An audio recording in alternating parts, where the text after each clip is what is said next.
Cancer ৰোগী এজনৰ মুখমণ্ডলত যেতিয়া কেঞ্চাৰ হয়, চুবাব নোৱাৰা হয়, মুখখন যেতিয়া এইখিনিৰ পৰা কাটি দিয়ে, লেবা হৈ কথা কয়, মুখে লালাৱতী হৈ থাকে বা বিষময় পৰিস্থিতি এটা হয়, সেই পৰিস্থিতিটো যদি দেখিছে পেটৰ ভিতৰত হোৱাটো দেখা নাপায় বাৰু পেটৰ ভিতৰত হোৱাটো মোৰ পেহা এজন পেটৰ ভিতৰত হৈ ষ্টমাকত কেঞ্চাৰ হৈ ঢুকাই গৈছে ভইচ অফ ভিক্টিম বুলি এটা কথা আছে। নমস্কাৰ, স্বাগতম জনাইছোঁ এটা নতুন ভিডিঅ'ৰ মাজলৈ।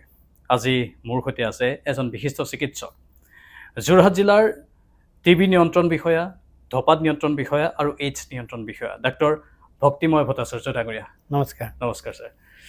এতিয়া ডাঙৰীয়া, মই আপোনাৰ পৰা এটা কথা জানিব বিচাৰিছোঁ, আপুনি কিমান সংঘৰ্ষৰ মাজেৰে সময় কটাইছে। মই এইকাৰণে এই সাক্ষাৎকাৰটো আনিছোঁ কাৰণ ডক্টৰ ভক্তিময় ভট্টাচাৰ্য ডাঙৰীয়াই নিজেই বহুত যন্ত্ৰণাত চটফটাই থাকিও, মই সেই শব্দটো ব্যৱহাৰ কৰিছোঁ, বেয়া নাপাব, কিন্তু নিজে বহুত কষ্ট পায়ো মানুহক সেৱা কৰি আছে। তেওঁ সাক্ষাৎকাৰ দিব বিচৰা নাছিল, মই নিজেই তেওঁৰ ওচৰলৈ আহিছোঁ কথাখিনি অলপ জানিবলৈ। কাৰণ তেওঁৰ যদি আমি চাবলৈ যাওঁ, কিডনী ফেইল হৈ গৈছে, তেওঁ কেঞ্চাৰৰ সৈতে যুঁজি আছে, কেঞ্চাৰৰ তেওঁ অপাৰেশ্যন হৈ গ'ল, তেখেতে হাৰ্টৰো ট্ৰিটমেণ্ট কৰি আছে। মানে তিনিটা ৰোগ নিজৰ শৰীৰত লৈ এজন চিকিৎসকে যুঁজি আছে। এজন চিকিৎসক হৈও সেই তিনিটা ৰোগৰ সৈতে যুঁজি, ব্যাধিৰ সৈতে যুঁজি কিন্তু চিকিৎসা সেৱা আগবঢ়াই আছে। ডাঙৰীয়া, মই আপোনাৰ অলপ জাৰ্ণিটো জানিব বিচাৰিছোঁ। কেনেধৰণে এই গোটেই জাৰ্ণিটোৰ কথা যদি অলপ কৈ দিয়ে, আপোনাৰ চিকিৎসকৰ জাৰ্ণি, লগতে আপোনাৰ এই বেমাৰৰ সৈতে সংঘৰ্ষ। চাওক, মোৰ মা দেউতা দুজন মুক্তিযোদ্ধা। তো সৰুৰে পৰা মই ছ'চিয়েল ৱৰ্ক কৰা এটা তেখেতসকলৰ পৰা পাইছোঁ। 2 নম্বৰ কথাটো, মই যেতিয়া গাঁৱত মোৰ ঘৰ, গাঁৱত যেতিয়া চিকিৎসকৰ অভাৱ দেখিছিলোঁ ন, চিকিৎসকক টাউনৰ পৰা আনিব লাগে, আনি ভাড়া কৰি বহু পইচা দিব লাগে, তো এজোপা বাঁহেই বিকি দিব লগা হয়, তাৰপিছত চিকিৎসা কৰিব লগা হয়, ঘৰৰ গৰু ছাগলী বিকি দি চিকিৎসা কৰাব লগা হয়। সেই পৰিৱেশৰ পৰা সৰুৰ পৰা মোৰ চিকিৎসক হোৱাৰ এটা মন আছিলে। আৰু লাকিলি আৰু আনলাকিলি বহুত কষ্টৰ মত মই চিকিৎসক হ'বলৈ সুবিধা পালোঁ। কিন্তু চিকিৎসক হ'বলৈ সুবিধা পাই মই যেতিয়া কৰ্মজীৱনত বা চিকিৎসালয়ত মই পঢ়িছিলোঁ, সেই সময়তে বহুতো বেয়া অভ্যাস মই হাতত ল'লোঁ। মই একদম চিধা মই সেই কথাখিনিলৈ মই এইকাৰণে ক'ব খুজিছোঁ, বিকজ আপুনি প্ৰথমতে কৈ দিলে, মোৰ বেমাৰৰ কথাটো উল্লেখ কৰিলে, সেইকাৰণে মই কৈছোঁ যে ধৰক চিগাৰেট খোৱা, চাদা খোৱা বা অন্যান্য নিচাজাতীয় সামগ্ৰীবিলাক খোৱা, পিয়েৰ ষ্ট্ৰেছত পৰি হোষ্টেলত থকা এনভাইৰনমেণ্টত যিটো মোৰ আৰম্ভ হৈ গ'ল, সেইটোৱে মোৰ পৰৱৰ্তী জীৱনত মোক বহু ধৰণে ৰোগীয়া কৰি তুলিলে।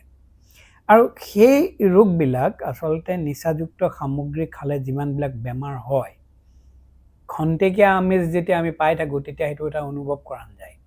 কাৰণ কেলৈ, নিচাযুক্ত পদাৰ্থবিলাকে আমাৰ বেমাৰ প্ৰতিৰোধ কৰিব পৰা শক্তিটো লাহে লাহে নষ্ট কৰি দিয়ে। আপোনাৰ কিমান বেমাৰ প্ৰতিৰোধ কৰিব পৰা শক্তি আছে, মোৰ কিমান বেমাৰ প্ৰতিৰোধ কৰিব পৰা আছে, সেইটো আমি কোনেও নাজানো। That's A god gifted. সেইকাৰণে কিছুমান মানুহৰ গাঁৱত পক্স ওলালে কিছুমানৰ পক্স হয়, কিছুমানৰ নহয়। যিসকলৰ বেমাৰ প্ৰতিৰোধ কৰিব পৰা শক্তি আছে, সেইসকলৰ নহয়। তো মোৰ হয়তো বেমাৰ প্ৰতিৰোধ কৰিব পৰা শক্তিটো কম আছিলে, আৰু সেইকাৰণে মই ভুক্তভোগী আগতীয়াকৈ হ'লোঁ। হয়তো মোৰ বন্ধুবৰ্গক কোনোবাই খাই আছে, ই পাছত হ'লেও কিন্তু ভুগিব। চিগাৰেট চাদা খোৱাৰ কাৰণে কেঞ্চাৰ হয়, আমি ভালকৈ জানো। আৰু মোৰ কেঞ্চাৰৰ ৰোগত মই আক্ৰান্ত হ'লোঁ। আৰু সেই সময়ত মই চাকৰি কৰিয়ে মোৰ এনেকুৱা এটা অৱস্থা হৈছিলে যে মই বিৰাট এটা বহুত ভাল পাইছোঁ যে মানুহক গভৰ্ণমেণ্ট চিকিৎসালয়ত চিকিৎসা কৰিছোঁ। সেই সময়ত আমাৰ বহুত বেয়া অৱস্থা আছিলে, আমি প্ৰেছক্ৰিপশ্যনখনো নিজে কৰি নিছিলোঁ। আজিৰ ৰাজনীতিবিদসকলে বহুত ধুনীয়া চিকিৎসালয়বিলাক কৰি দিব পাৰিছে, সকলো সুবিধা দিছে। কিন্তু তেতিয়াৰ দিনত, যি সময়ত মই চাকৰিত সোমাইছিলোঁ, তেতিয়াৰ দিনত আমি প্ৰেছক্ৰিপশ্যনখনো আমি এটা চাইডে লিখা বহীৰ পাত লৈ গৈছিলোঁ। গম পাইছেনে কথাটো? দৰৱ আনিবলৈ আমি পকেটৰ পইচা দি পেলাই দৰৱ অনাইছিলোঁ হস্পিটেল এখনলৈ। এই যে মাৰ্কেট, এইটো সঁচা ঘটনা। 90 দশকৰ কথা কৈছোঁ। সেই সময়ত, তাৰ আগৰ দশকতো যেতিয়া মই কৰিলোঁ, তেনেকুৱা ধৰণেই চলি আছিলে। সেই ব্যৱস্থাটো সময়তো আমি কষ্ট কৰি যেতিয়া আমি চিকিৎসা কৰিছিলোঁ, তেতিয়া ভবা নাছিলোঁ পইচা কিবা গোটাব লাগে বুলি। কিন্তু লাকিলি আৰু আনলাকিলি আমাৰ যিটো বেটছ চব আছে, মোৰ বেটছমেটসকল যিসকল আছে, ক্লাছমেট যিসকল আছে, অষ্ট্ৰেলিয়াৰ পৰা আমেৰিকালৈকে যিমানখিনি বা গুৱাহাটীতো বহুত আছে, যেতিয়া সকলোৱে গম পালে মোৰ কেঞ্চাৰ হৈছে বুলি, তেতিয়া তেওঁলোকে ছেপাৰেট এটা হোৱাটছআপ গ্ৰুপ খুলিলে। মোৰ বেংকত পইচা নাছিলে তেতিয়া সেই সময়ত, আৰু লাকিলি আনলাকিলি বি-বৰুৱা কেঞ্চাৰ ইনষ্টিটিউটত সেই বছৰটোৱে মোক ডক্টৰছ ডে দিনাখন মোক ফেলিচিটেট কৰিছিলে বি-বৰুৱা কেঞ্চাৰ ইনষ্টিটিউট যোৰহাটত, গুৱাহাটীত, যে মই এণ্টি কেঞ্চাৰ বা এণ্টি টবাকো এক্টিভিটি বুলি কৰাৰ কাৰণে কিন্তু মোৰে কেঞ্চাৰ হৈ গ'ল। সেইকাৰণে তেখেতসকলে মোক best of the best treatment ল'বৰ কাৰণে এটা ব্যৱস্থা কৰি দিলে। মোৰ লগৰ সকলোৱে পইচা তুলি এটা একঠা কৰিলে, আৰু সেই পইচাৰে মই বম্বেত গৈ পেলাই ধুনীয়াকৈ চিকিৎসা কৰাই আহিলোঁ। খুব কম মানুহৰ জীৱনত এনেকুৱা সৌভাগ্য ঘটায়। মানে সেইটো সময়ত অসমত সেই চিকিৎসাটো না উপলব্ধি আছিলে, কিন্তু ধৰক মোৰ চাইমেলটেনিয়াছলি মোৰ অকণমান কিডনী প্ৰব্লেম আৰম্ভ হৈছিলে। মোৰ এজন প্ৰখ্যাত নেফ্ৰলজিষ্ট ডক্টৰ অনুপ বৰ্মন মোৰ একেলগে পঢ়া আমি, তেখেতৰ এডভাইচ, তাৰ উপৰিও কাৰ্ডিঅ'লজিষ্ট কেইবাজনৰ এডভাইচ, চবৰে এডভাইচ লৈ পেলাই মোৰ অপাৰেশ্যনটো বম্বেত কৰাটো এটা তেখেতসকলে best of the best lot operation যাতে হয় সেই সম্পৰ্কে ব্যৱস্থা কৰিছিলে। সেইটো কিমান চনৰ আগৰ কথা? সেইটো 2016ৰ কথা কৈছোঁ, 2016 চনৰ কথা কৈছোঁ। তাৰ 8 বছৰ আগতে। 8 বছৰ আগতে, 8 বছৰৰ পিছত, আৰু সেইটো সম্পূৰ্ণৰূপে মোৰ যিটো মই ধপাত খাই থাকোঁ বা চিগাৰেট খাইছিলোঁ, সেই গোটেই এফেক্টটো কিন্তু হৈ গ'ল। এজন ব্যক্তিয়ে যদি চিগাৰেট বা চাদাযুক্ত সামগ্ৰী গ্ৰহণ বা সেৱন কৰে, তেখেতৰ সম্পূৰ্ণ কেঞ্চাৰ নোহোৱা হ'বলৈ 30 বছৰ লাগিব। তেওঁলোকে এৰি দিয়াৰ পিছত 30 বছৰৰ পিছতহে নোখোৱা এজন মানুহৰ যিটো কেঞ্চাৰ হোৱাৰ সম্ভাৱনা আছে তাৰ লগত সমকক্ষ হৈ যাবগৈ। কিন্তু এইটো কথা নহয় যে আজি ধপাত খাই থকা মানুহটোৱে এৰি দিলে তাৰ সুফল নাপাব। আজি এৰি দিয়াৰ লগে লগেই তেখেতে কিন্তু কেঞ্চাৰ হোৱাৰ সম্ভাৱনা, হৃদৰোগ হোৱাৰ সম্ভাৱনা বা অন্যান্য যিমানখিনি ৰোগ আছে, ধপাতজনিত ৰোগ, মূৰৰ চুলিৰ পৰা ভৰি বুঢ়াঙুলিলৈকে সমগ্ৰ দেহতে হোৱা ৰোগবিলাকৰ পৰা হাত সাৰি থাকিব পাৰিব। সেইকাৰণে নিচাযুক্ত সামগ্ৰী খাই মেডিকেল কলেজত পঢ়িলোঁ, নিচাযুক্ত সামগ্ৰী খাবলৈ শিকিলোঁ। ইণ্টাৰেষ্টিং কথাটো, কাৰণ আপুনি নিজেই মেডিকেলৰ ষ্টুডেণ্ট আছিল, তাৰপিছত আপুনি চিকিৎসক হ'ল। এতিয়া বহুতে কৰে সেইটো, মানে শুনিবলৈ পোৱা যায় সাধাৰণতে যেনেধৰণে বাকী কলেজৰ হোষ্টেলবোৰত বা বাকী ল'ৰা ছোৱালীৰ ক্ষেত্ৰত যেনেধৰণে বদ অভ্যাসবোৰ গঢ় লৈ উঠে, মেডিকেলৰ ছাত্ৰ ছাত্ৰীৰ মাজতো সেই বদ অভ্যাসটো গঢ় লৈ উঠে। একজেক্টলি সেই বস্তুটো এটা মেছেজ হ'ব লাগে। আৰু মই মেডিকেল কলেজৰ হোষ্টেলবিলাকত প্ৰায় হোষ্টেলত এনেকুৱা ধৰণৰ অলপ হ'লেও পাৰ্চেণ্টেজৰ ছাত্ৰ ছাত্ৰী পায়, আৰু সি কোনোবা ইজনক পিয়াৰ ষ্টেজত লৈ গুচি যায়। এই তেনেকুৱা ধৰণৰ এনভাইৰনমেণ্টটো যাতে নহওক, সেই সম্পৰ্কে আমাৰ সমাজৰ আটাইতকৈ মেধা ল'ৰা ছোৱালীবিলাক মেডিকেল কলেজলৈ যায়। সেইসকল ল'ৰা ছোৱালীয়ে পায়েই মই হ'ম আৰু ডক্টৰ, মই অমুক মোৰ হৈ গ'ল, ঠিক তেনেকুৱা ধৰণে বা এটা আনন্দত আত্মহাৰা হৈ পেলাই উচ্ছৃংখল জীৱন যাপন কৰিবলৈ গৈ পেলাই বিপদত পৰে। তেনেকৈ বহুতো আপুনি দেখিছে আজিকালি বহুত ডাঙৰ টেকনিকেল ইনষ্টিটিউট বা অন্যান্য ইনষ্টিটিউটৰ ল'ৰা ছোৱালীয়ে আত্মহত্যা কৰাৰ প্ৰৱণতা এটাও হয়।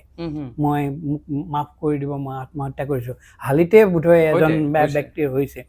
এনেকুৱা ধৰণৰ ব্যৱস্থা গুচি যায়। দেখে যে নিচাযুক্ত সামগ্ৰী খাবলৈ আৰম্ভ কৰি দিলে, পঢ়া শুনাটো পিছ পৰি গুচি গ'ল।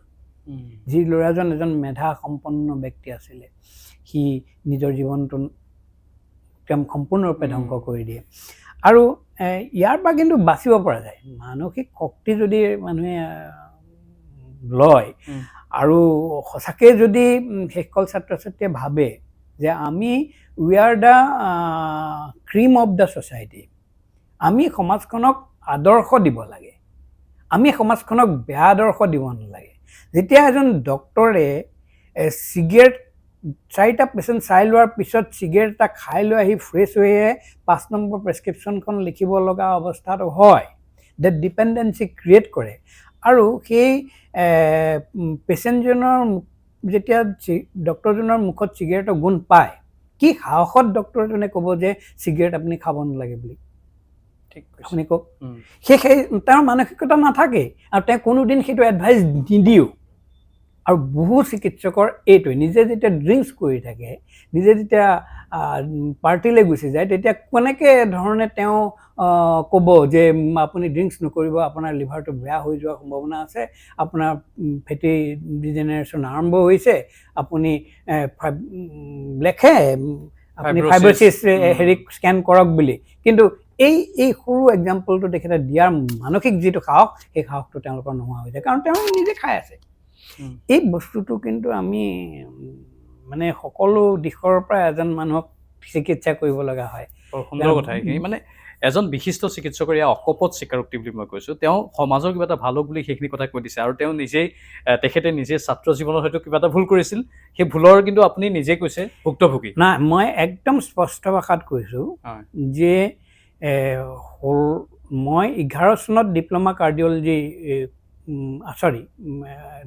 2008 চনত ডিপ্ল'মা কাৰ্ডিঅ'লজি কৰি আহিলোঁ। 8 চনৰ পিছৰ পৰাহে হয়তো গ্ৰেজুৱেলি 11 চনত যেতিয়া মোৰ হাৰ্টৰ বেমাৰ হ'বলৈ আৰম্ভ কৰিলে মোৰ নিজৰে, তেতিয়ালৈকে হয়তো অলপ অলপকৈ খাই আছিলোঁ, গ্ৰেজুৱেলি কমি আহিছে। কিন্তু তাৰ পিছৰ পৰাহে মই সম্পূৰ্ণভাৱে যেতিয়া ত্যাগ কৰি দিলোঁ, তেতিয়াহে পেচেণ্টক এডভাইচ দিবলৈ আৰম্ভ কৰিছোঁ।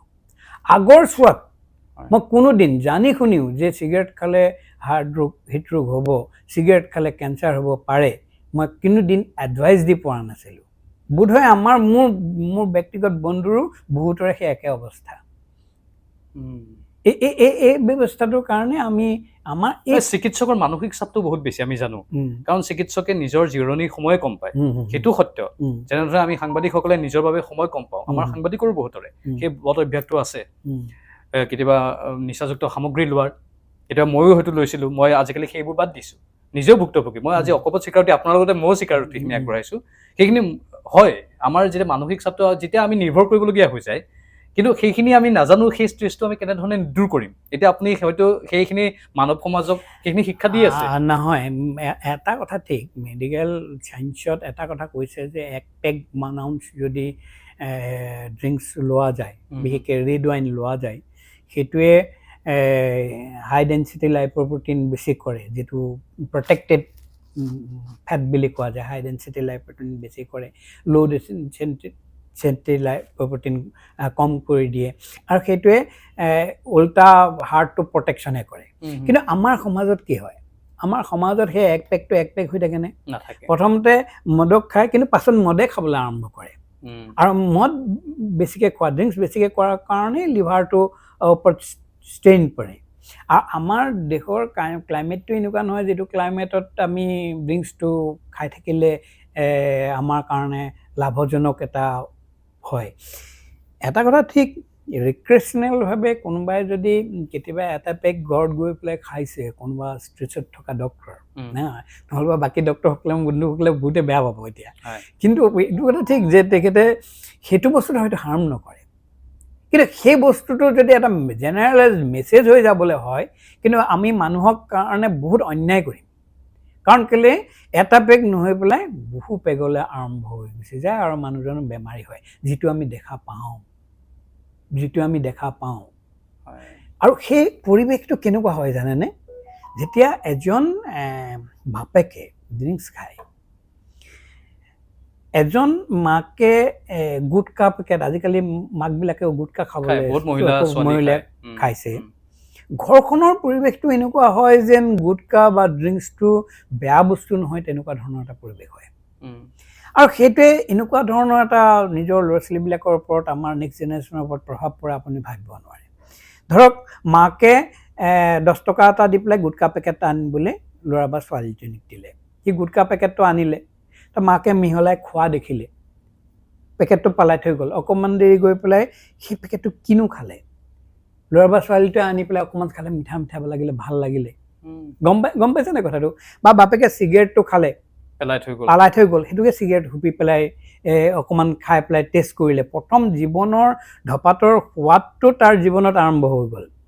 সেই ল'ৰাটোৱে যেতিয়া স্কুললৈ যাব, পিয়েৰ ষ্টেজত ক্লাছ 5-6ত লগৰ সমনীয়াই ক'ব যেতিয়া অকণমান খাইছাচোন, খাইছা একো নহয়, তাৰ মনত কি ভাৱ আছে যে মোৰ মায়ে খায়, মোৰ দেউতাই খায়, মোৰ দদাইদেউৱে খায়, মোৰ ককাইদেউৱে খায়, এইটোতো বেয়া বস্তু নহয়, মই খাই চাওঁ। এই খোৱাটোত তাৰ কি হ'ল, গুটখা খোৱা আৰম্ভ হ'ল। গুটখা খাবলৈ পইচা নিদিলেও ঘৰৰ কাৰোবাৰ পকেটৰ পৰা 10 টকা 5 টকা চুৰ কৰা এটা অভ্যাস হ'ল। বজাৰ কৰিবলৈ দিলে 10 টকা 5 টকা বচোৱাৰ এটা অভ্যাস হৈ গ'ল। দ্য বিগিনিং, আৰম্ভণিটো, নিচাৰ প্ৰথম আৰম্ভণিটো মানুহজনৰ নিজৰ ঘৰত আৰম্ভ কৰিলোঁ আমি।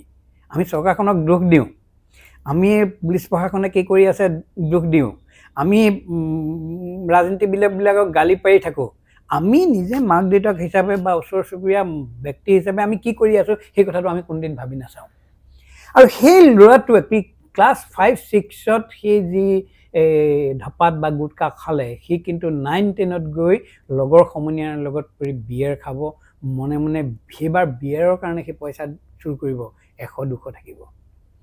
তাৰপিছত গৈ পেলাই যেতিয়া সি ভালকৈ পাছ কৰিব নোৱাৰিব, লগৰ সমনীয়াই অন্য পিনে যোৱা দেখিব বা বেয়া সংগত পৰিব, সি ড্ৰাগছ খাবলৈ আৰম্ভ কৰিব। কিন্তু সেই 1000 টকা চুৰ কৰাটো তেতিয়া 8,000, 10,000, 20,000, মাকৰ সোণৰ গহনা বিকাত, ৰাস্তাইদি যোৱা মাইকী মানুহৰ চেইন কঢ়াত, চেইন স্নেচিঙত আৰম্ভ হৈ যাব। আৰু তেতিয়া আমি কাক দোষিম? ঠিক ঠিক। তেতিয়া আমি চৰকাৰখনক দোষিম, তেতিয়া পুলিচ প্ৰশাসনক দোষিম। তেতিয়া সেই ড্ৰিংকছ কৰা, একেলগে আজিকালি মাক বাপেকে ল'ৰা ছোৱালীৰ লগত ড্ৰিংকছ কৰা এটা পৰিৱেশ এটা আৰম্ভ হৈছে। চাব আপুনি কালচাৰ, এৰিষ্টক্ৰেচি কালচাৰ বুলি কওঁ। কিন্তু যেতিয়া সেই ল'ৰাটোৱে যেতিয়া ড্ৰাগছ খাই পেলাই, ড্ৰাগছ লৈ কোনোবাই পাৱাত পৰি থাকিব, তেতিয়া বাপেকে ক'ব যে ড্ৰাগছৰ কাৰণে চৰকাৰখনে একো কৰা নাই। আৰু তুমি কি কৰিছা? মাকজনীয়ে ল'ৰা ছোৱালীটোক কি শিক্ষা দিছে? ঘৰখনত আমি যেতিয়া অভ্যাগতজনক, অসমীয়া সমাজৰ বহুত বেয়া এটা অভ্যাস, আমি তামোল পাণৰ লগত চূণে ধপাতে দিওঁ, হয়নে?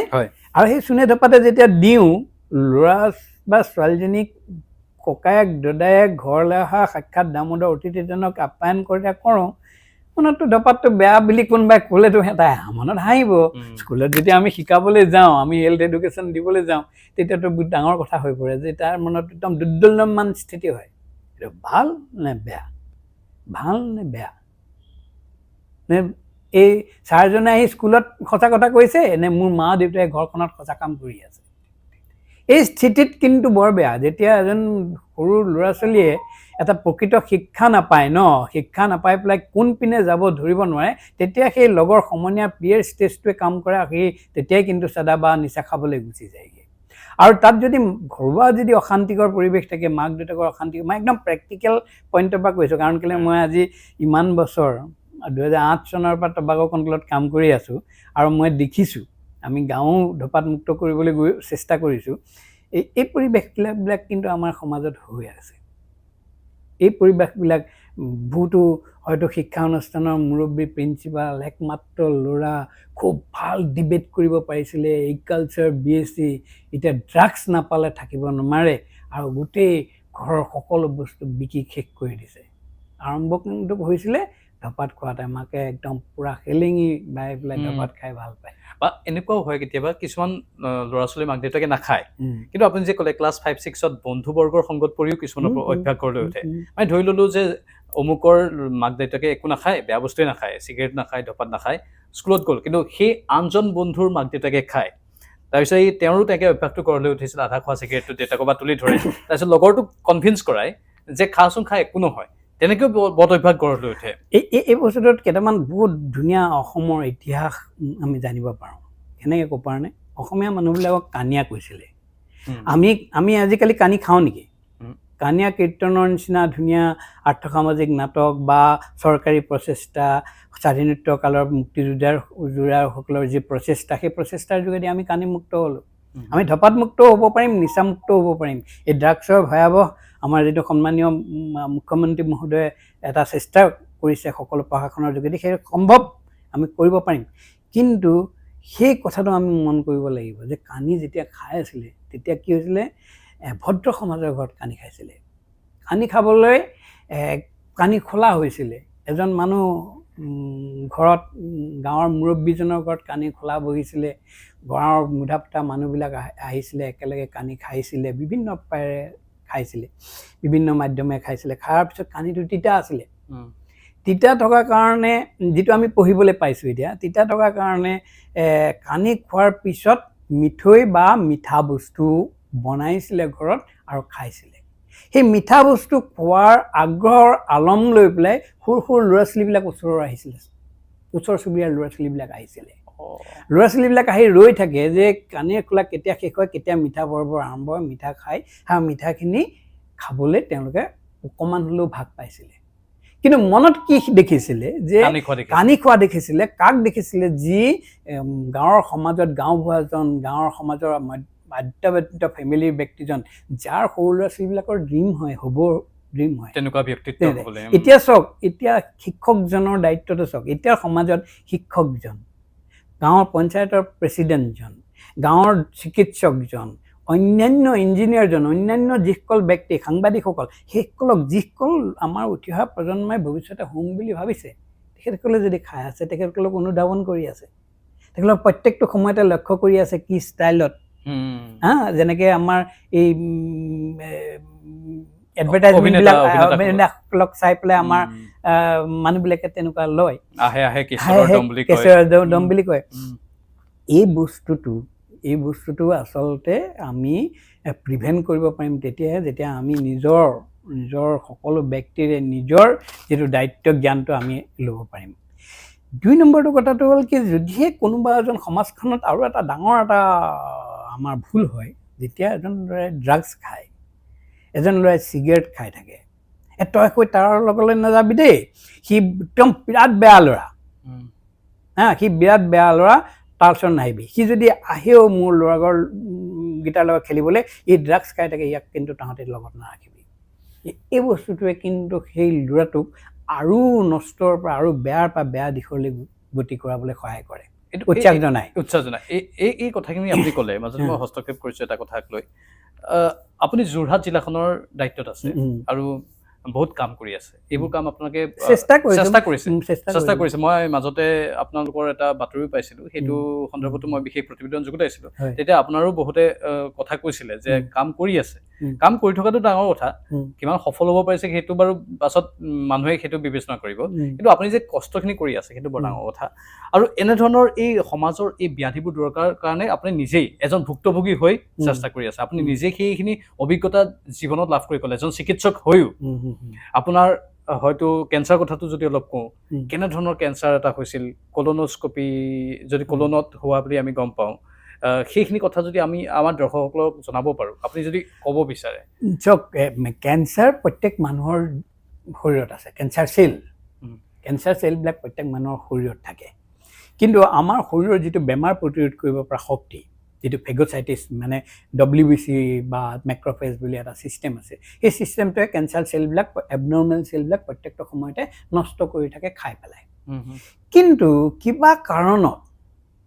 কিবা কাৰণত যদি সেই ছিষ্টেমটো যদি ছাপ্ৰেছড হৈ যায়, তেতিয়া ইমিউনিটি, বেমাৰ প্ৰতিৰোধ কৰিব পৰা শক্তিটো ছাপ্ৰেছ হোৱা বুলি আমি কওঁ।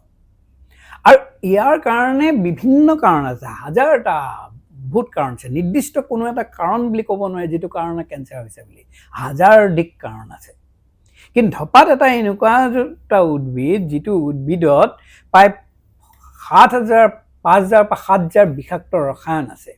এই ৰসায়নবিলাকৰ ভিতৰত 50টা তেজস্ক্ৰিয়তা থাকিব পৰা কেমিকেলো আছে ধপাতত।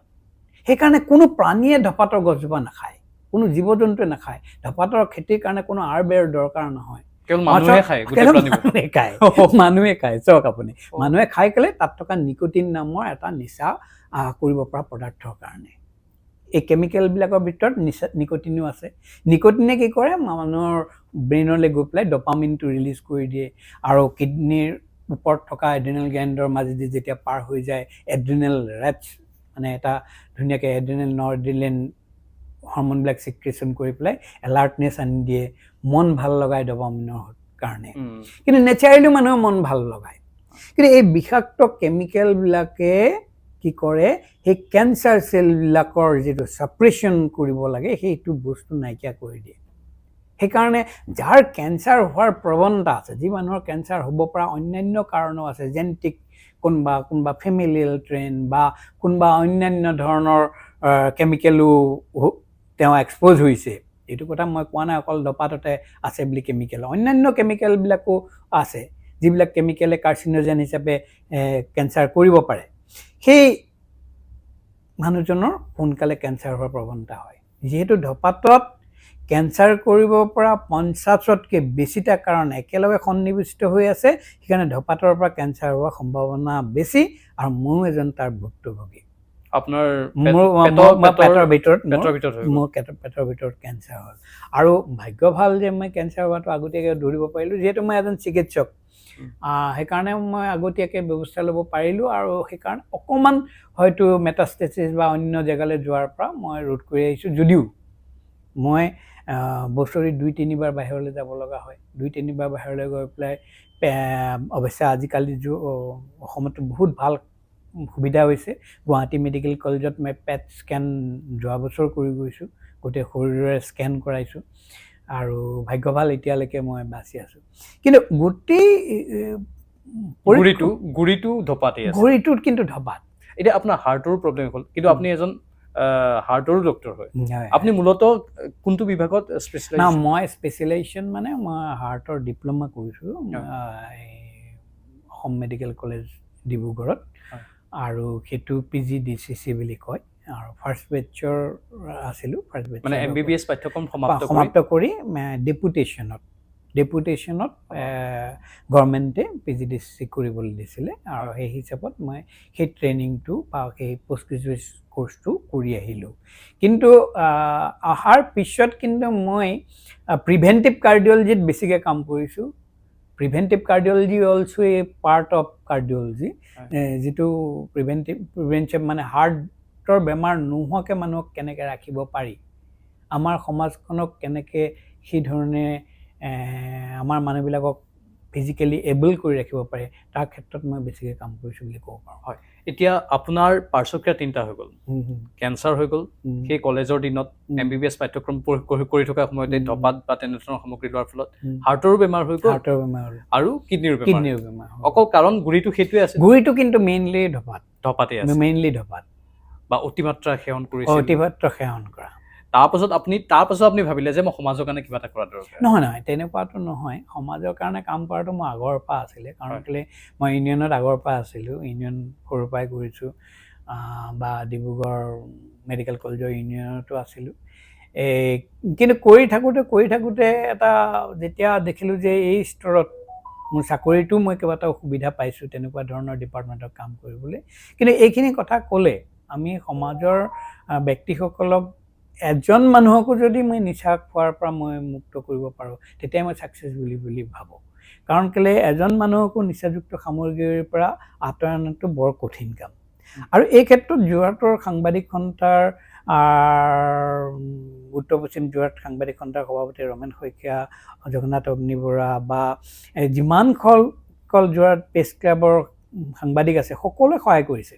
সকলোৱে, অঞ্জন বৰা, কবিৰ শইকীয়া, বহুতৰে নাম ল'ব লাগিব, নাম লৈ মই শেষ কৰিব নোৱাৰোঁ। কিন্তু সেইসকলৰ অৰিহণা এনেকুৱা আছে যে আমি যদি কেতিয়াবা এনেকুৱা হৈছে যোৰহাটত আমি চালান কৰিছোঁ, চালান কৰাৰ লগে লগে সেই কথাটো কাইলৈ প্ৰকাশ পাব লাগে যেনে তেনে। কাৰণ কেলৈ যদি প্ৰকাশ পায়, মানুহবিলাকে ভয় খাব, অন্ততঃ ৰাজহুৱা স্থানত ধূমপান নকৰিব। ৰাজহুৱা স্থানত ধূমপান নকৰিলেই অন্ততঃ আমি পেচিভ স্মকিঙৰ পৰা মানুহবিলাকক বচাব পাৰিম। এইটো পাব্লিচাইজ হ'ব লাগে। মোক সাংবাদিক বন্ধুসকলে সহায় কৰিছে, আৰু ধুনীয়াকৈ বৰ সৰফৰে সেইটো আমি যিমানটো কৰিছোঁ সেইটো বস্তু ওলাইছিলে, আৰু সেই বস্তুটোৱে কিন্তু এটা বহুত ধুনীয়া প্ৰকাশত আহিছিলে। ইভিন আপুনি গুগল কৰিলে এতিয়াও চাব যোৰহাটত এণ্টি টবাকো এক্টিভিটিৰ সম্পৰ্কে কিমান নিউজ আছে। ইমানখিনি নিউজৰ ছাপোৰ্টটো, মিডিয়াৰ ছাপোৰ্টটো কোনো কাৰণত, মানে tehelka.com-ৰ পৰা আৰম্ভ কৰি ইণ্ডিয়ান এক্সপ্ৰেছৰ পৰা আৰম্ভ কৰি টেলিগ্ৰাফৰ কেলকাতা এডিশ্যন, টেলিগ্ৰাফৰ ইণ্ডিয়ান এক্সপ্ৰেছৰ বিশিষ্ট সাংবাদিকসকলেও, তেখেতসকলে নিজে গৈ, আমি যিখন গাঁৱত ধঁপাতমুক্ত কৰিছোঁ তাত নিজে গৈ সৰজমিন কৰিছে। এদিনটো এনেকুৱা হৈছে, মই তেখেতক বহুত শ্ৰদ্ধা কৰোঁ, নাম লৈছোঁ তেখেতৰ, সমুদ্ৰগুপ্ত কাশ্যপ। মই গুৱাহাটীলৈ আহি আছোঁ, তেখেতে মোক কৈছে যে ইয়াৰ পৰা তেখেত গৈ আছে যোৰহাটলৈ। তেখেতে মোক কৈছে যে আপুনি ক'ত আছে, তুমি ক'ত আছা? মই গুৱাহাটীলৈ আহি আছোঁ। মই যোৰহাটলৈ আহি আছোঁ, মই তোমাৰ লোকৰ সেই ধঁপাতমুক্ত গাঁওখন, সাহপুৰীয়া গাঁওখন চাবলৈ গৈছোঁ। মোৰতো ভয় লাগিছে। যে সমুদ্ৰতা যাব কি পাব বা কেনেকুৱা ধৰণৰ এনভাইৰনমেণ্ট পাব, কিন্তু তেখেতে এফৰ্টটো দেখিছে, তাত এফৰ্টটো দেখিছে। হাঁহচৰা গাঁও, হাঁহপুৰীয়া গাঁও, হাঁহপুৰীয়া গাঁও যোৰহাটত আছে, যোৰহাটত। এতিয়া একেবাৰে ধপাত মুক্ত। নাই একেবাৰে ধপাত মুক্ত আমি কোনোখন গাঁৱেই কৰিব পৰা নাই, মিছা কৈ লাভ নাই।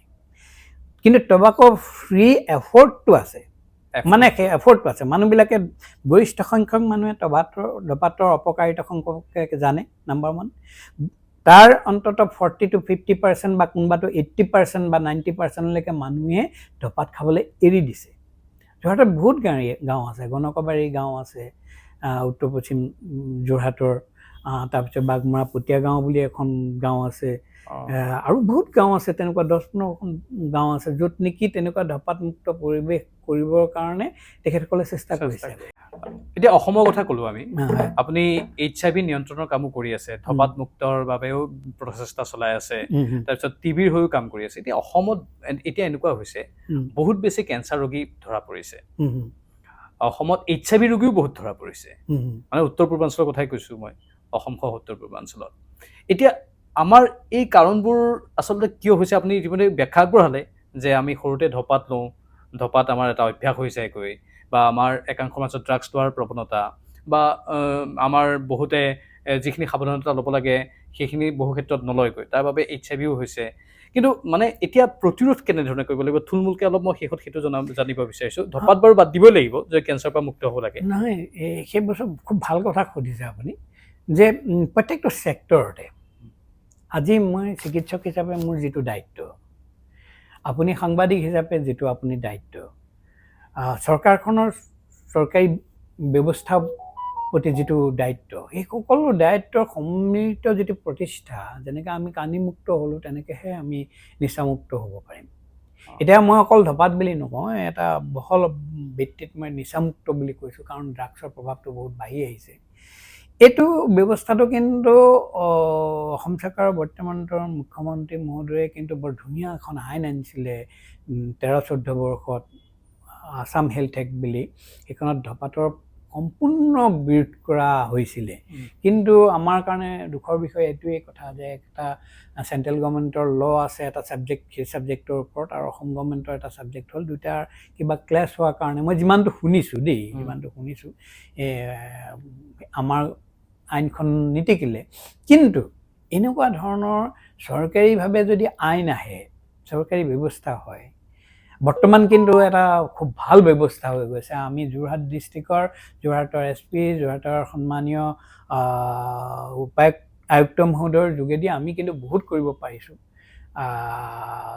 এনকৰ্ডৰ মিটিঙত বন্ধ থাকিলেও 2 তাৰিখৰ দিনটোত হ'বই আমাৰবিলাকৰ, আৰু সেই যিটো ব্যৱস্থা সন্মিলিত ব্যৱস্থা হ'লে আমি পাৰিম।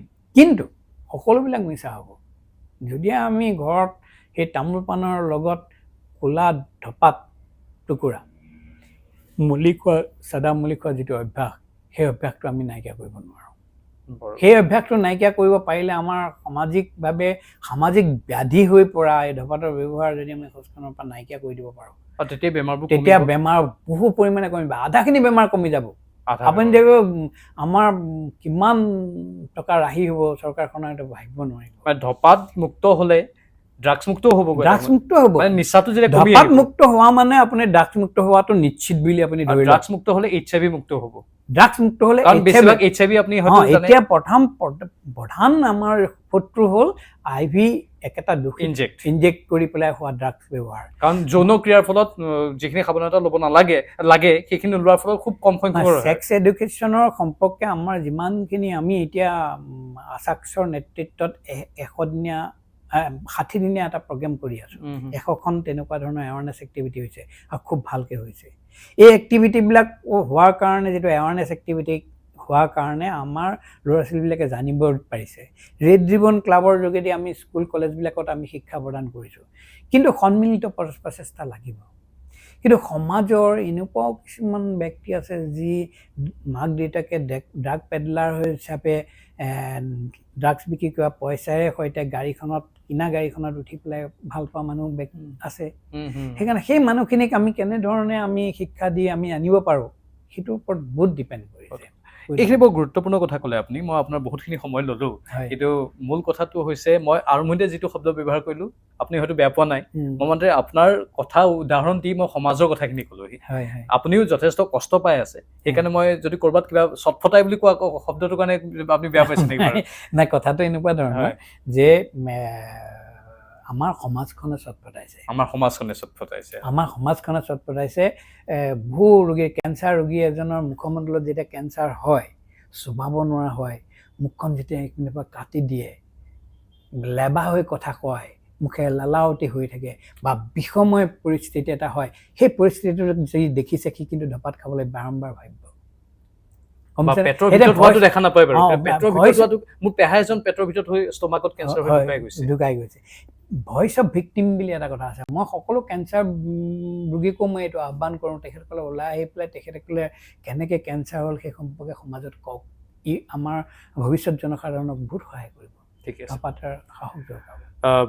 বহুত বহুত ধন্যবাদ জনাইছোঁ ডাঙৰীয়া, এইখিনি সময় আপুনি আমাক দিলে। অৱশ্যে জেনেটিকভাৱেও কেঞ্চাৰ হয়, হয় ধপাত নাখালেও সেইটো অন্য এটা বিষয়, হয়। কিন্তু জেনেটিকভাৱে হোৱাতকৈ ধপাত খোৱাৰ ফলত বেছি মই cancer যিটো হয়। কথা ক'লোঁ, জেনেটিকভাৱে হ'লেও জেনেটিক কনফিগাৰেশ্যনটো আছে, মই কৈ গ'লোঁ, কিন্তু বাকীবিলাক ফেক্টৰে তাক সহায় কৰি দিয়ে। হয়। যদি জেনেটিকভাৱে থাকিলেও যদি তেওঁ সাৱধানতা অৱলম্বন কৰি থাকে, ধপাত জাতীয় নোহোৱাকৈ সামগ্ৰী থাকিব। নাখায়, নোহোৱাকৈ থাকিব পাৰে। নোহোৱাকৈ থাকিব। এইটোৱে হৈছে মূল কথা, আৰু এইখিনি কথা আপুনি ডাক্তৰ ভক্তিময় ভট্টাচাৰ্য ডাঙৰীয়াই বৰ সাৱলীলভাৱে ক'লে, কোনো ধৰণৰ লোকঢাক নকৰাকৈ ক'লে। সেইকাৰণে মই আপোনাক অশেষ ধন্যবাদ জ্ঞাপন কৰিছোঁ, কাৰণ আপুনি কোনো কৃত্ৰিমতা ইয়াত অৱলম্বন কৰা নাই, অকৃত্ৰিমভাৱে গোটেইখিনি কথা আপুনি ক'লে। আৰু অকপট কথাখিনি কোৱাৰ কাৰণে মই সৌভাগ্যৱান, আৰু আপোনাৰ জৰিয়তে আমাৰ অসমৰ ৰাইজে কিবা এটা বাৰ্তা পাব বুলি আশা কৰিছোঁ। আপোনাক অশেষ ধন্যবাদ জনাইছোঁ। আকৌ লগ পাম। নমস্কাৰ। নমস্কাৰ।